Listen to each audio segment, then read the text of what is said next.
Aqui no Jornal da Manhã, o IBGE divulgou agora há pouco o IPCA 15, o Índice de Preços ao Consumidor Amplo, uma espécie de prévia da inflação oficial. O índice subiu 0,28% em agosto, sobre a baixa de 0,07% no mês anterior. O Alan Gani aqui de volta aos estúdios. É um índice que acende algum tipo de alerta? Acende sim, Tiago, ele veio acima do esperado, o consenso de mercado era 0,17%. E aí veio 0,28%. O que explica essa alta do indicador? Reajuste de energia elétrica em algumas capitais, porque acabou aquele bônus de Itaipu que permitiu a redução da energia elétrica nos meses anteriores. Acabou esse bônus, a energia subiu, também teve reajuste da taxa de água e esgoto em algumas capitais, puxou também o indicador para cima, mas além dos preços administrados pelo governo, também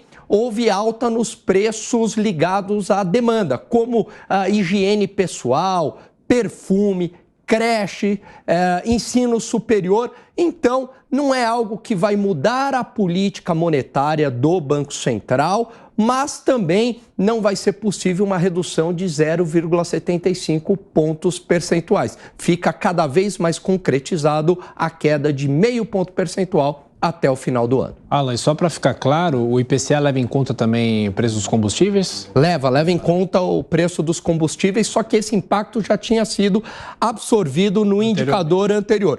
Provavelmente no IPCA cheio, né? Que o IPCA 15, basicamente, ele pega a inflação de 15 a 15. Então, 15 de julho a 15 de agosto. Quando a gente chegar lá no IPCA cheio de agosto, que será divulgado em setembro, né? E aí, basicamente, é 1 a 31, o impacto do combustível vai ser mais sentido no índice de agosto. Perfeito. Alan Gani conosco e também agora a análise dos nossos comentaristas.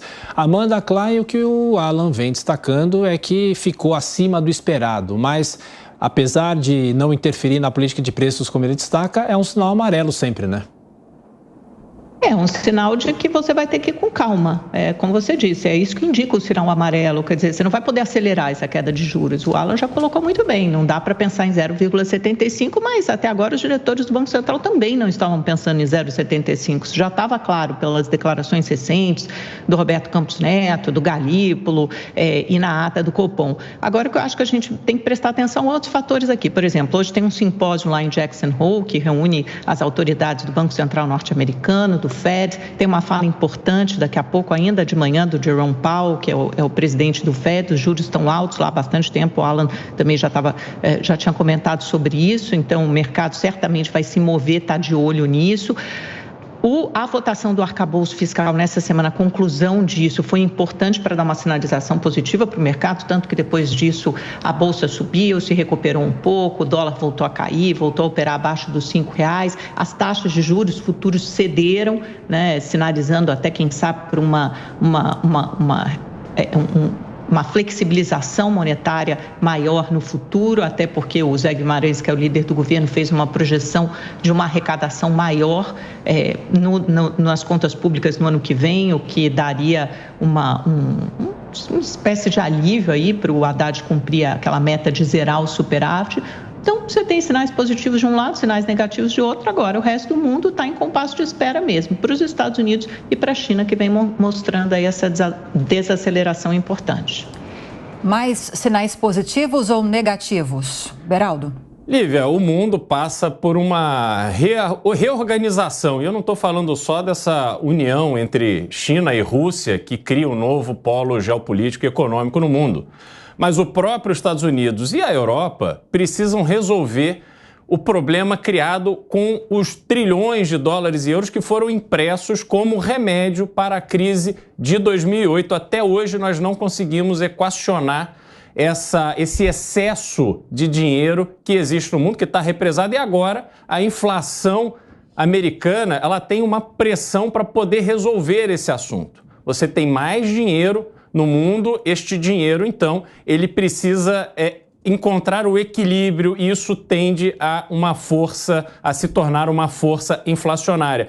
O Brasil vai a reboque, porque quando você vai comprar lá, a Apple tem o iPhone produzido lá na China, ela está pagando em dólar.